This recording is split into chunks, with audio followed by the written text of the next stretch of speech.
सुप्रभात बच्चों, मैं सुनीता रानी मैम आज आपके लिए एक नया पाठ जो कि 10वीं कक्षा का है लेकर आई हूँ, पद परिचय। मैं आप सभी को बताना चाहूँगी कि पद परिचय जो है 10वीं कक्षा में बहुत ही महत्वपूर्ण अध्याय है। इसमें से 4 अंक के प्रश्न जो है सीबीएसई बोर्ड द्वारा पूछे जाते हैं, तो इसलिए आप लोगों को इसको बिल्कुल भी गलत नहीं करना है। और मैंने ये भी नोटिस किया है कि पद परिचय जो है बच्चे पूरा पूरा साल पढ़ते रहते हैं, लेकिन 4 में से 4 अंक यहाँ पे प्राप्त नहीं कर पाते हैं। तो आज की जो वीडियो का जो मेरा उद्देश्य है बनाने का वो ये है कि आप जो है सीबीएसई बोर्ड में व्याकरण का ये टॉपिक, ये खंड जो है पद परिचय का, कभी भी आप गलत ना करें। आपके 4 में से 4 अंक पूरे पूरे आप लोग प्राप्त कर सकें यहाँ पे। तो आज चलिए वीडियो को शुरू कर लेते हैं। पद परिचय, ठीक है। वर्तमान सिलेबस में जो है ये कितने अंक का है? 4 अंक का है। आप 2019 का पेपर में देख सकते हैं कि किस तरीके के क्वेश्चन यहाँ पे पूछे जाते हैं। तो पहले तो हमें जानना होगा कि पद का अर्थ क्या होता है और परिचय का अर्थ क्या होता है। यहाँ पे पद किसे बोला जाएगा और परिचय जो है किसे बोला जाएगा। परिचय शब्द से तो आप वाकिफ होंगे ही। परिचय किसको बोला जाता है? किसी का इंट्रोडक्शन देना। जैसे हम कई बार नए व्यक्तियों से जब मिलते हैं या फिर इंटरव्यू बोर्ड में हम जाते हैं तो हमसे सीधे बोला जाता है कि आप अपना श्रीमान जी या श्रीमती जी आप कृपया अपना परिचय दें। परिचय का अर्थ यहाँ पे क्या हो गया? इंग्लिश में इंट्रोडक्शन हम जिसको बोलते हैं, ठीक है। ये आपको ध्यान रखना। अब बात आती है पद की। पद किसको कहते हैं? पद जो है किसका पर्यायवाची है? शब्द का ही पर्यायवाची है। जैसे मैंने कोई भी शब्द बोला तो वो क्या होगा? पद कहलाएगा। जैसे मैं अपना नाम ले लेती हूँ सुनीता। हमारी कक्षा में बहुत सारे बच्चे हैं जैसे दिव्या, हिमांशी, ठीक है, शियान खान। तो जो इस तरीके के नाम है ये भी क्या है? एक शब्द हैं। और इन शब्दों को हम क्या कहते हैं? पद कहते हैं। तो ये आप लोग समझ गए होंगे। अब हम इसका एक बार परिभाषा देख लेते हैं। वाक्यों में प्रयुक्त शब्द पद कहलाते हैं। इन पदों का परिचय देना अर्थात उनकी स्थिति बताना, उनका लिंग, वचन, कारक, भेद तथा अन्य पदों से संबंध बताना पद परिचय कहलाता है। मैंने बोला कि पद जो है एक शब्द को ही बोला जाता है, लेकिन जब ये दोनों शब्द एक साथ यूज होते हैं पद परिचय, तब इसका अर्थ हो जाएगा कि आपको उन पदों का पूरी तरीके से परिचय देना है। पूरी तरीके का परिचय का अर्थ यहाँ पे क्या है कि व्याकरण के नियमों में बंधकर ही आप उन पदों का परिचय देंगे। अब व्याकरण के कौन कौन से नियमों का यहाँ पे हम उनको फॉलो करेंगे, कौन कौन से ऐसे महत्वपूर्ण नियम हैं जो कि पद परिचय में हमेशा आपको पता होना चाहिए। यहाँ पे 7 से 8 नियम होंगे जो जिन आधारों पर जो है सीबीएसई बोर्ड द्वारा हमेशा पद परिचय पूछा जाता है, ठीक है। तो यहाँ पर जैसे मैंने बोला कि इन पदों का परिचय देना अर्थात उनकी स्थिति बताना, शब्दों की स्थिति बताना, उनका लिंग यानी कि उस शब्द का लिंग क्या है, उसमें कौन सा वचन है, उसमें कारक कौन से प्रयोग किए गए हैं, इस प्रकार से सभी बातों के बारे में बताना ही क्या कहलाएगा? पद परिचय कहलाएगा। दूसरे शब्दों में वाक्य के अंतर्गत किसी शब्द की सभी भूमिकाओं का परिचय देना क्या कहलाता है? पद परिचय कहलाता है। अब विद्यार्थियों यहाँ पर बहुत ही महत्वपूर्ण बात है, आप इनको इन पहलुओं को अपनी कॉपी में नोट कर लीजिए हिंदी की, क्योंकि बार बार जो है आप वीडियो को बार बार नहीं देखोगे, तो इसलिए आप अपनी हिंदी की कॉपी में इनको नोट कर लीजिए। क्योंकि बार बार आपके सामने पद परिचय से संबंधित मैं आगे प्रैक्टिस सेट डालूंगी, तो प्रैक्टिस में आपको समस्या आएगी कि हम किन किन बिंदुओं को बताएं और किन किन बिंदुओं को छोड़ सकते हैं। तो मैं आपको यहाँ पे कुछ आधार बताऊंगी जिन आधारों पर सीबीएसई द्वारा हमेशा प्रश्न पूछे जाते हैं, ठीक है। तो पद परिचय के आवश्यक पहलू कौन कौन से हैं? सबसे पहला जो पहलू आता है वो आता है संज्ञा, यहाँ पे, ठीक है। संज्ञा, सर्वनाम, विशेषण, क्रिया, क्रिया विशेषण, समुच्चय बोधक, संबंध बोधक और विस्मयादि बोधक। इन आधारों पर हम सभी जो है पद परिचय का हम यहाँ पे जानकारी देंगे। अब इनको हम प्रयोग में कैसे लाएंगे ये हमें देखना है।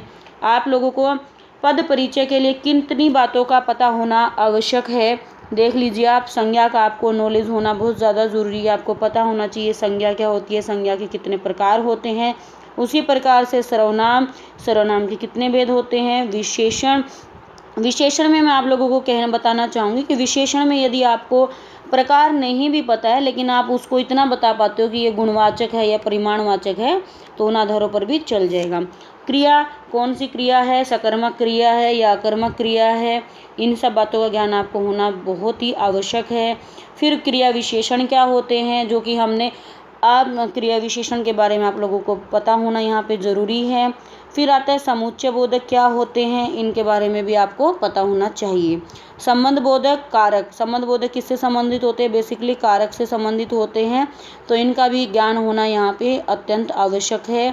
फिर आता है विस्मयादि बोधक, जो हमें चौंकाने वाले कुछ शब्द होते हैं या खुशी देने वाले कुछ शब्द होते हैं, जैसे मैंने बोला अरे आज कितना खुशी का दिन है, अब काश लॉकडाउन जल्दी से समाप्त हो जाए, इस तरीके के जो शब्द हैं, जैसे मैंने अरे बोला, काश बोला, तो ये जो शब्द हैं विस्मयादि बोधक में आते हैं। तो इस तरीके के शब्दों का ज्ञान होना अत्यंत ही आवश्यक है। तो बच्चों ये जो हैं 7 से 8 पहलू, इनके बारे में आपको पता होना चाहिए। अब जो सीबीएसई प्रश्न पूछती है मैं आपको बता दूं, एक संज्ञा के आधार पर प्रश्न पूछती है, सर्वनाम के आधार पर भी प्रश्न पूछा जाता है, क्रिया और क्रिया विशेषण में से कोई भी एक दे दिया जाता है, हमेशा विशेषण या फिर संबंध बोधक में एक दोनों में से कोई भी एक दे दिया जाता है। तो इस तरीके से आपको सभी पहलुओं के बारे में पता होना चाहिए। यदि आपको इन पहलुओं का नहीं पता है तो आप मुझे कमेंट कर सकते हो, मैं उस पर एक अलग से वीडियो बनाऊंगी। बट यहाँ पे क्योंकि हम पद परीक्षा पढ़ रहे हैं तो इसलिए पूरा हमने 9th क्लास तक जितनी भी व्याकरण पढ़ी है पद परिचय में, उन सारी व्याकरण का ज्ञान हमें अपना यहाँ पे प्रयोग करना है। अब जैसे मैं आप लोगों से प्रश्न बताऊंगी पहले कि प्रश्न जो है किस प्रकार से पूछे जाते हैं। ये सीबीएसई 2015 का प्रश्न है। इस प्रकार पद परिचय के अंतर्गत किसी पद का पूर्ण व्याकरणिक परिचय दिया जाता है। जैसे आपसे बोल दिया जाता है कि रेखांकित शब्द का पद परिचय दीजिए, तो आपको पद परिचय में पूरा व्याकरण से संबंधित जितने महत्वपूर्ण पहलू हैं, महत्वपूर्ण पहलू कौन कौन से, संज्ञा, सर्वनाम, क्रिया विशेषण, क्रिया विशेषण, समुच्चय बोधक, विस्मयादि बोधक, इन सभी जो मैंने ऊपर में बताए हैं, संबंध बोधक, इन सभी का आपको, इन सभी को आधार बनाकर आपको उनका परिचय देना है। जिस प्रकार से मैं बात करूं, जैसे आप लोगों से मैं पहली बार जब कक्षा में मिली तो आप लोगों से मैंने अपना स्वयं का इंट्रोडक्शन आप लोगों को दिया था कि जैसे मैं सुनीता रानी मैम कहाँ से बिलोंग करती हूँ, क्या क्या मेरी क्वालिफ़िकेशन है, मेरा किस पद पर यहाँ पे आपके स्कूल में नियुक्ति हुई है और आज से मैं आप लोगों को क्या पढ़ाने वाली हूँ। तो पूरी एक इन्फॉर्मेशन अपने बारे में देना। उसी प्रकार से हम शब्दों की यहाँ पर पूरी तरीके से व्याकरणिक नियमों का ध्यान रखते हुए पूरी इन्फॉर्मेशन यहाँ पे उनको दी जाती है, तभी माना जाएगा कि हमने पद परिचय पूरा दिया है। तो आइए एक उदाहरण देख लेते हैं।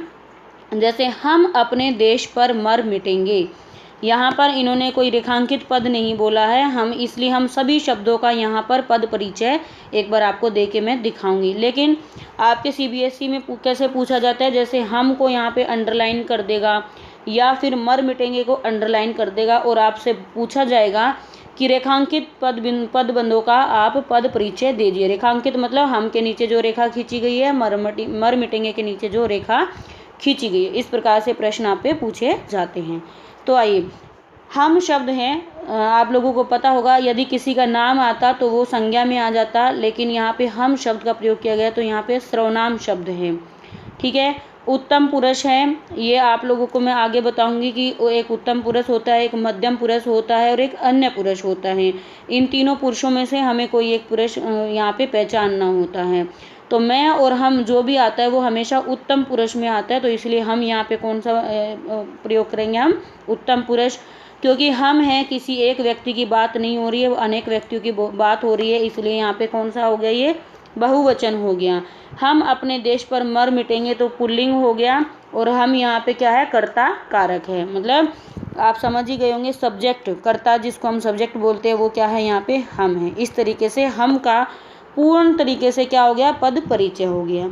अब बच्चों मैं आप लोगों को बताना चाहूँगी, जैसे आप लोगों ने केवल यहाँ पे सर्वनाम लिख दिया और आपने केवल बहुवचन लिख दिया, तो आपने बस ये 2 पॉइंट लिखे तो आपको आधा नंबर ही हम के पद परिचय में मिलेगा। क्योंकि अभी जब हमारे पास कोई भी आंसर की सीबीएसई बोर्ड द्वारा जब दी गई है टीचर्स को, तो उसमें उन्होंने अनिवार्य रूप से 4 बिंदु माने हैं कि यदि किसी स्टूडेंट ने चारों बिंदु लिखे तो ही उसको पूरा 1 मार्क्स एक पद परिचय में दिया जाएगा, अन्यथा उसका आधा मार्क्स काट लिया जाएगा यदि उसने 2 ही पॉइंट लिखे हैं। तो इसलिए बहुत ध्यान से इस टॉपिक को समझना है, बहुत इस पे आप लोगों को प्रैक्टिस करनी पड़ेगी। अपने 4 अंक आपको गंवाने नहीं हैं। आप अपने पूरे मार्क्स हिंदी में प्राप्त कर सकते हैं यदि आप थोड़ी सी मेहनत मेरे साथ करते हैं। मैं भी आप लोगों के लिए मेहनत कर रही हूँ, मेहनत से वीडियो बना रही हूँ, तो आप भी कृपया अपनी मेहनत को जारी रखें। अब हम अगले शब्द का परिचय देख लेते हैं। अपने। अपने भी क्या है? एक सर्वनाम है, लेकिन किस प्रकार का सर्वनाम है? ये निजवाचक सर्वनाम है। पुल्लिंग है, एक वचन है, क्योंकि हम अपने, देश क्या है अपना? एक ही है। संबंध कारक है और देश से संबंध होने के कारण क्या हो गया? इसमें संबंध कारक हो गया। 2017 में पूछा गया है शब्द देश पर। देश पर के नीचे अंडरलाइन करके आया था, तो देश पर यहाँ पे क्या हो गई? संज्ञा हो गई। कौन सी संज्ञा? जातिवाचक संज्ञा। देखिए देश तो बहुत सारे हैं, जो बहुत सारे या बहुवचन जहाँ पर भी होता है वहाँ पर जातिवाचक संज्ञा होती है, लेकिन यहाँ पर यदि हम भारत नाम लिख देते तो यहाँ पर कौन सी संज्ञा हो जाती? व्यक्तिवाचक संज्ञा हो जाती, क्योंकि यहाँ पर किसी देश का नाम नहीं दिया गया। तो वर्ल्ड में बहुत सारे देश हैं, बहुत सारे कंट्रीज़ हैं, इसलिए यहाँ पर जातिवाचक संज्ञा हो जाएगी। पुल्लिंग हो जाएगा, एक वचन हो जाएगा। और अधिकरण कारक कैसे हुआ यहाँ पर? क्योंकि देश के साथ पर शब्द भी दिया गया है। तो आप लोगों ने कारक पढ़े होंगे, 8 प्रकार के कारक होते हैं, ठीक है। उसी में जो है इसमें होता है पर जो कारक है, इसमें पर के कारण कौन सा कारक हो गया? अधिकरण। अधिकरण में होता है में और पर, इसकी पहचान होती है। पर शब्द का यूज़ किया जाएगा या तो वहाँ पर, या फिर में शब्द का प्रयोग वहाँ पर किया जाएगा। इन दोनों में से कोई भी शब्द प्रयोग किया जाएगा तो कौन सा शब्द हो जाएगा वहाँ पर? अधिकरण कारक हो जाएगा। तो इस तरीके से आपको ध्यान रखना है। मर मिटेंगे। मर मिटेंगे अकर्मक क्रिया है। क्रिया आपने पढ़ी होगी, क्रिया के 2 भेद होते हैं, सकर्मक क्रिया और अकर्मक क्रिया, ठीक है। तो अकर्मक क्रिया और सकर्मक क्रिया पहचानना आना चाहिए। अगर आपको पहचान में नहीं आता तो आप खाली कम से कम क्रिया अवश्य लिखें इसमें। अब अकर्मक क्रिया हो जाएगी, पुल्लिंग हो जाएगा। मर मिटेंगे, यहाँ पे कोई ये नहीं कह रहा कि मर मिटेगा, मर मिटेंगे इसका मतलब बहुवचन है, ठीक है। कोई एक व्यक्ति की बात नहीं हो रही है बल्कि अनेक व्यक्तियों की बात हो रही है, इसलिए क्या है यहाँ पे? बहुवचन है। और मर मिटेंगे यानी आने वाले समय की बात हो रही है, भविष्य काल की बात हो रही है। काल के यदि बारे में हम बात करेंगे, उत्तम पुरुष हो जाएगा। ये अपूर्ण पक्ष बताने की हमें आवश्यकता यहाँ पे नहीं है, तो हमें यहाँ तक ही इसको बताने की आवश्यकता है। तो इस तरीके से हमें पद परिचय देना होता है। अब मैं पहले आप लोगों को जो है ये एग्जाम्पल करवाने से पहले कुछ मैं आप लोगों को चीज़ें बता देती हूँ। जैसे कुछ शब्द जो है अव्यय भी होते हैं, जैसे कुछ शब्द आपके पास बार बार आएंगे। अभी इन उदाहरणों में अव्यय का उदाहरण नहीं आया है। जैसे राम धीरे धीरे चलता है, आपके पास मैंने एक उदाहरण दिया कि राम धीरे धीरे चलता है, तो धीरे धीरे एक शब्द आ गया। तो धीरे धीरे जहाँ पर शब्द आ जाएगा, ये शब्द जो हो जाएगा अपने आप में अव्यय हो जाएगा। अब बात आती है कि अव्यय को आपको बताना है कि नहीं बताना है, क्योंकि कई बार पे सीबीएसई द्वारा धीरे धीरे पे के नीचे अंडरलाइन कर दिया जाएगा और आपसे पूछा जाएगा कि इसका पद परिचय बताएं। तो जहाँ पर अव्यय शब्दों का पद परिचय आता है तो वहाँ पर हमें केवल 2 ही शब्द लिखने होते हैं, अव्यय लिखना होता है और समुच्चय बोधक लिखना होता है। तो देखिए जानते हैं अव्यय शब्द क्या होते हैं। जिस शब्द का कुछ भी व्यय नहीं होता, व्यय देखो अव्यय 2 शब्दों से मिलकर बना है, अ प्लस व्यय। व्यय का अर्थ होता है खर्च करना, कि कुछ भी खर्च नहीं होना। आ लग गया तो इसका कुछ भी खर्च नहीं होगा। यानी जिन शब्दों का कुछ भी व्यय नहीं होता। अव्यय वे शब्द हैं जिनके रूप में लिंग, वचन, पुरुष, काल आदि व्याकरणिक कोटियों के प्रभाव से कोई परिवर्तन नहीं आता है। जैसे मैंने बोला राम धीरे धीरे चलता है, तो आपको धीरे धीरे शब्द का आपको एक वचन, बहुवचन, पुरुष, काल ये सब बताने की आवश्यकता यहाँ पर नहीं है, क्योंकि धीरे धीरे क्या है? एक अव्यय शब्द है। इसके ऊपर किसी भी लिंग, वचन, कारक का कोई प्रभाव नहीं पड़ता है, तो इसलिए आपको व्याकरणिक दृष्टि से इसका अन्य कोई भी संबंध बताने की यहाँ पे आवश्यकता नहीं है। तो इस तरीके से आपको इन शब्दों का ध्यान रखना है कि यदि सीबीएसई हमेशा एक यहाँ से अव्यय से भी प्रश्न हमेशा दे देता है, जैसे आजकल, तेज, धीरे धीरे, अरे, ओह, किंतु, पर, ताकि, इनका भी कभी कभी अव्यय इन अव्ययों का भी कभी कभी हमको पद परिचय आ जाते हैं। अब अव्यय के भी कई सारे भेद होते हैं, जैसे विस्मयादि बोधक में क्या आ गया, अरे आ गया, ओ आ गया। निपात में कौन से आएंगे, नहीं वाले, निषेधात्मक जो होते हैं वाक्य वो नहीं निपात में आ जाएंगे। क्रिया विशेषण में जैसे जो क्रिया की विशेषता बताएगा, जैसे राम धीरे धीरे चलता है, तो धीरे धीरे किस में आएगा, क्रिया विशेषण अव्यय में आएगा। इस तरीके से आपको याद रखना है। आजकल जैसे जो आ जाएगा, आजकल जो है इसमें समुच्चय बोधक आ जाएगा, क्योंकि इसमें बीच में योजक चिन्ह का प्रयोग किया जाएगा। ठीक है, इस तरीके से किंतु शब्द जो है संबंध बोधक में आ जाएगा। कुछ शब्दों की यहाँ पे विशेषता बताई जाएगी, तो आपको अव्यय थोड़ा सा ध्यान रखना है। अब आता है, मैं आप लोगों को बता देती हूँ सर्वनाम में आपको किस प्रकार से, आप लोग जानते होंगे संज्ञा के स्थान पर प्रयुक्त होने वाले शब्दों को सर्वनाम कहा जाता है। अब मैं चूँकि सीबीएसई बोर्ड में पुरुषवाचक सर्वनाम से ज़्यादातर प्रश्न रहते हैं, इसलिए मैं आपको केवल आज पुरुषवाचक सर्वनाम के बारे में ही बताऊंगी। बोलने वाले, सुनने वाले अथवा अन्य जिसके विषय में कुछ कहा जाए के लिए प्रयुक्त शब्दों को हम पुरुषवाचक सर्वनाम कहते हैं। पुरुषवाचक सर्वनाम के भी 3 भेद होते हैं, उत्तम पुरुष, मध्यम पुरुष और अन्य पुरुष। विद्यार्थियों, मैं आपको बताना चाहूँगी सर्वनाम के जो अन्य भेद होते हैं, जैसे निजवाचक सर्वनाम भी होता है। निजवाचक, निज का अर्थ होता है अपना, जो स्वयं के लिए यूज किए जाते हैं। ठीक है, फिर आता है प्रश्नवाचक सर्वनाम, जिसमें प्रश्न किए जाएंगे। इनको आप बहुत आसानी से पहचान लोगे, इसलिए मैं इनके बारे में चर्चा यहाँ पर नहीं कर रही हूँ। जैसे मैंने बोला परिमाणवाचक, किसी के परिमाण के बारे में, द्रव्य के बारे में, जैसे 10 किलो तेल है, 10 किलो गेहूँ है, 10 किलो आटा है, तो इस तरीके के जो है परिमाणवाचक सर्वनाम में आ जाएंगे। तो हम बात करते हैं पुरुषवाचक सर्वनाम की। यहाँ पर पुरुषवाचक सर्वनाम के 3 भेद हैं, उत्तम पुरुष, मध्यम पुरुष और अन्य पुरुष। उत्तम पुरुष कौन सा होता है, जो बोलने वाला व्यक्ति होता है। जैसे मैं इस समय बोल रही हूँ, सुनीता मैम हमें पढ़ा रही है, तो सुनीता मैम क्या है, यहाँ पे उत्तम पुरुष है, यानी कि मैं आपको पढ़ा रही हूँ, यानी कि मैं कौन हूँ, यहाँ पे उत्तम पुरुष है। हम पूरी कक्षा में प्रश्न हल कर रहे हैं, हम यहाँ पर क्या हो जाएगा, उत्तम पुरुष हो जाएगा। उसके बाद मध्यम पुरुष होता है सुनने वाला, जो हमेशा सुनता है। जैसे मैं अभी बोल रही हूँ, लेकिन आप लोग क्या कर रहे हैं, मुझे सुन रहे हैं, तो आप लोग किस में आ जाएंगे, तू, तुम या आप, सभी किस में आ जाएंगे, मध्यम पुरुष। इस तरीके से मैं आपको हजारों वीडियो आपको इस टॉपिक पे मिलेगी, बट जितने आसान तरीके से मैं आपको बता रही हूँ, जितने मैं दैनिक जीवन से संबंधित उदाहरण आपको दे रही हूँ, प्रैक्टिकल एग्जाम्पल मैं आपको दे रही हूँ, इस तरीके से मेरी गारंटी है कि कोई भी आपको नहीं बताएगा। इसलिए एक एक शब्द को आप ध्यान से समझ लीजिए, ताकि आने वाले समय में आप बहुत आसानी से प्रैक्टिस कर पाएँ। क्योंकि मैं आने वाले समय में जो है आपको टेलीग्राम लिंक दूंगी, वहाँ पर ढेर सारी इसकी प्रैक्टिस करवाऊंगी। और अभी क्योंकि हमारे पास बहुत सारा समय है, समय रहते हम इस टॉपिक को बहुत अच्छे से समझ सकते हैं। ठीक है, तो जो मैं बोल रही हूँ, यानी मैं सुनीता रानी मैम आप लोगों को पद परिचय पढ़ा रही हूँ, तो मैं कौन हूँ, यहाँ पे उत्तम पुरुष हूँ। आप जो सुन रहे हैं, तू, तुम या आप, जो भी आप सुनने वाले हैं जो, वो सब किस में आ जाएंगे, मध्यम पुरुष में आ जाएंगे। ठीक है, फिर आती है बात अन्य पुरुष की, जिसके विषय में बात हो रही है। ठीक है, यहाँ किसके विषय में बात हो रही है, किसी अन्य व्यक्ति, हम 2 व्यक्ति हैं, जैसे पूरी कक्षा है, सुनीता मैडम है और बच्चे हैं, लेकिन यहाँ बात किसकी हो रही है, बच्चों की और सुनीता मैडम की बात नहीं हो रही है। किसकी बात हो रही है, पद परिचय पढ़ाने की बात हो रही है। तो यहाँ पे पद परिचय पढ़ाने की जो बात हो रही है, वो किस में आ जाएगा, इसमें अन्य पुरुष में आ जाएगा। यानी जो थर्ड पर्सन है, वह, वे या यह, ये किस में आ जाएंगे, वो सभी अन्य पुरुष में आ जाएंगे। अब हम इनके उदाहरण भी देख लेते हैं। जैसे मैं भारतवासी हूँ, तो मैं शब्द किस में आ गया, उत्तम पुरुष में। तुम कहाँ गए थे, तुम किस में आ गया, मध्यम पुरुष में आ गया। अन्य पुरुष में जैसे वह जल्दी जल्दी चल रहा है, तो वह शब्द जो है किस में आ गया, यहाँ पे अन्य पुरुष में आ गया। तो इस तरीके से आपको बहुत ही प्रैक्टिकल तरीके से आपको याद करना है।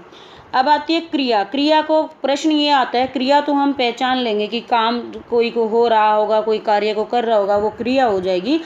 लेकिन हमारे पास समस्या कहाँ आएगी इसमें, कि सकर्मक क्रिया और अकर्मक क्रिया को हम कैसे पहचानेंगे। इसमें 99% बच्चे जो है हमेशा कंफ्यूज रहते हैं, इसको कभी भी हल नहीं कर पाते हैं। तो इसकी आज एक छोटी सी ट्रिक मैं बताऊंगी, जो कभी भी आपकी सकर्मक क्रिया और अकर्मक क्रिया आपकी गलत नहीं होगी। देखिए, इस टॉपिक को बहुत अच्छे से पढ़ना क्यों आवश्यक है।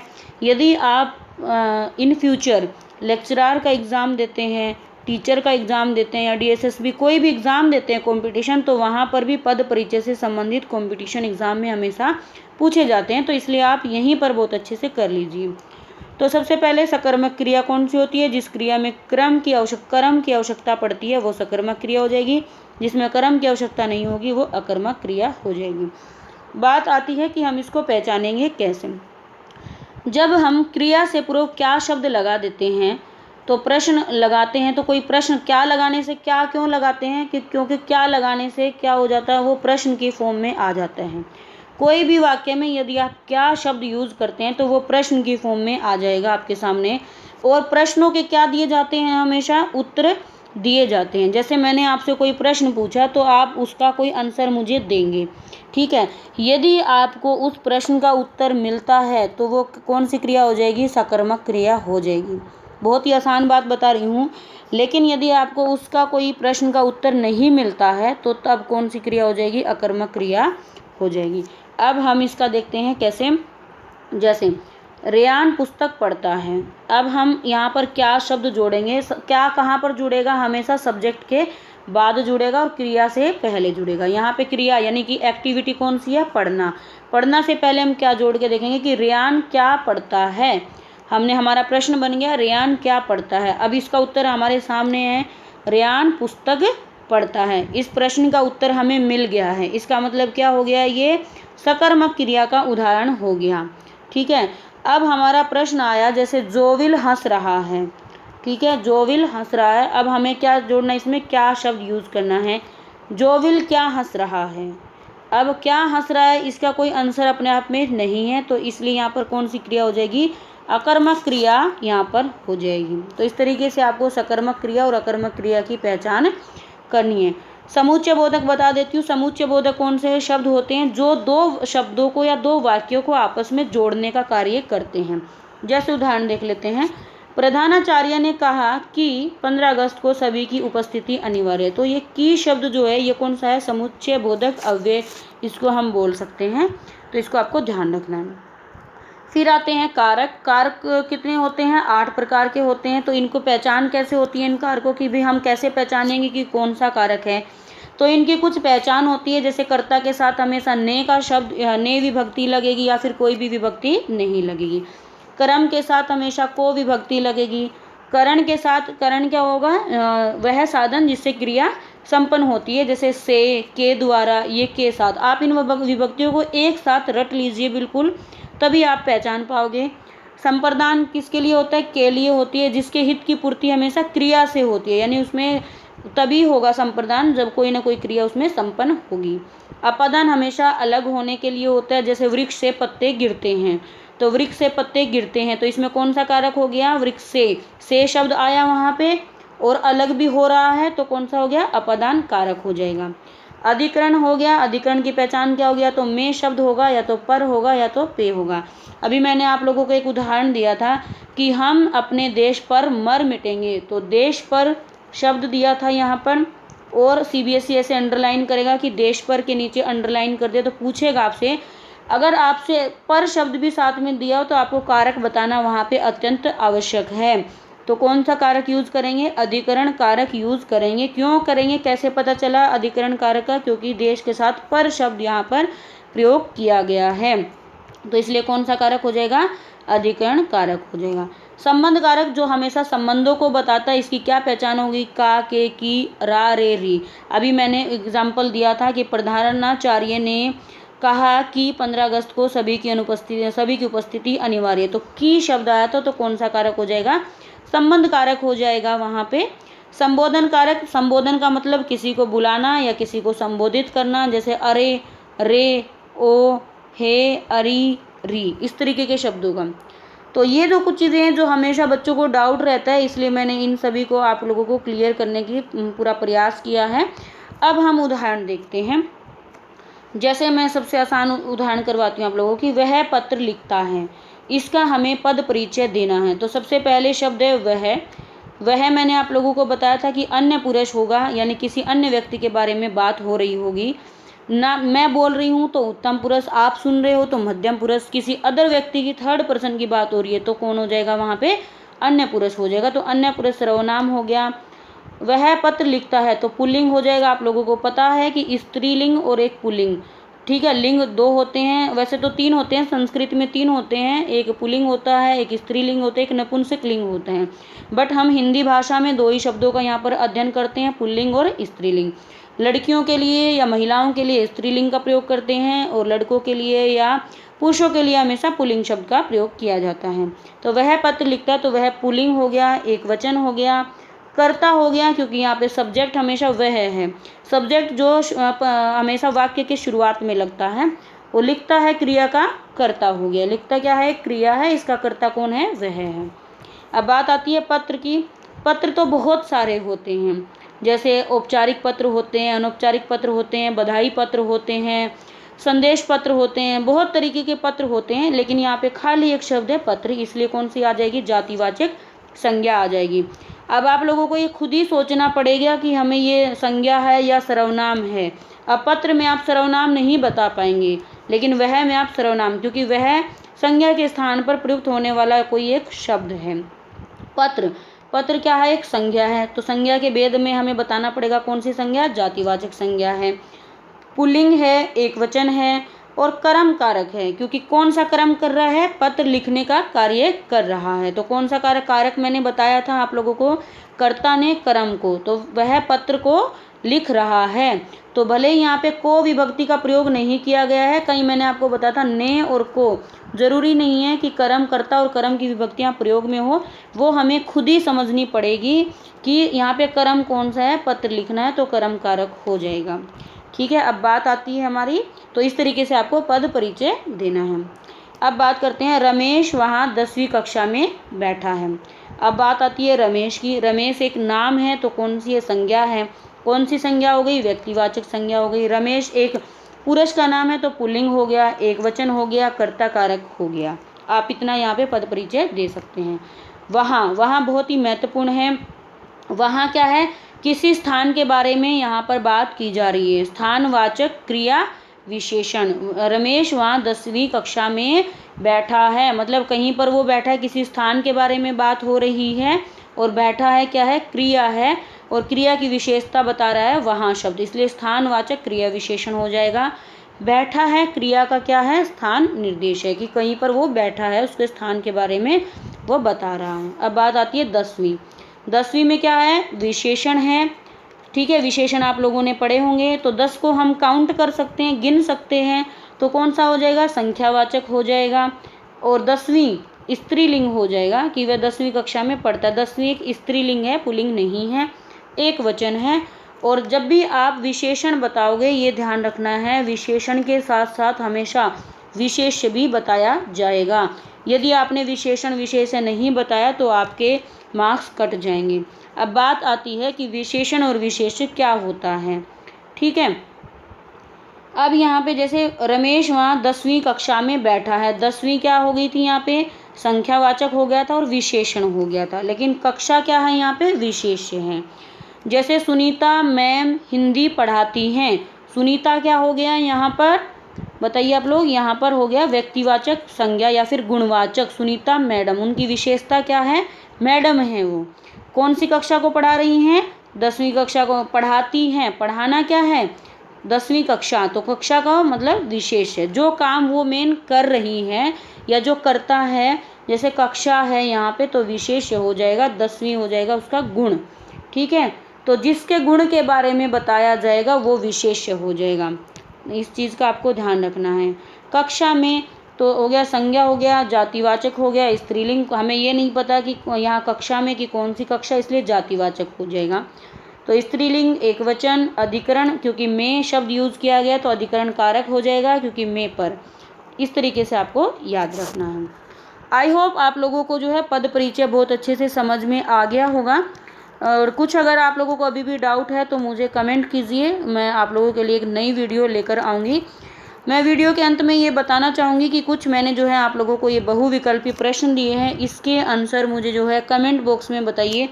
जैसे मीरा घर में रहती है, मीरा यहाँ पे बोल्ड शब्द दिया हुआ है, तो मीरा का आपको पद परिचय देना है कि व्यक्तिवाचक संज्ञा है, ये बात सही है, एक वचन भी है, स्त्रीलिंग भी है और कर्ता कारक भी है। तो इसका आंसर क्या हो जाएगा, पहला हो जाएगा, क हो जाएगा। इसी तरीके से बाकी के आपके 4 से 5 प्रश्न हैं, आप मुझे कमेंट बॉक्स में इसके आंसर बताइए।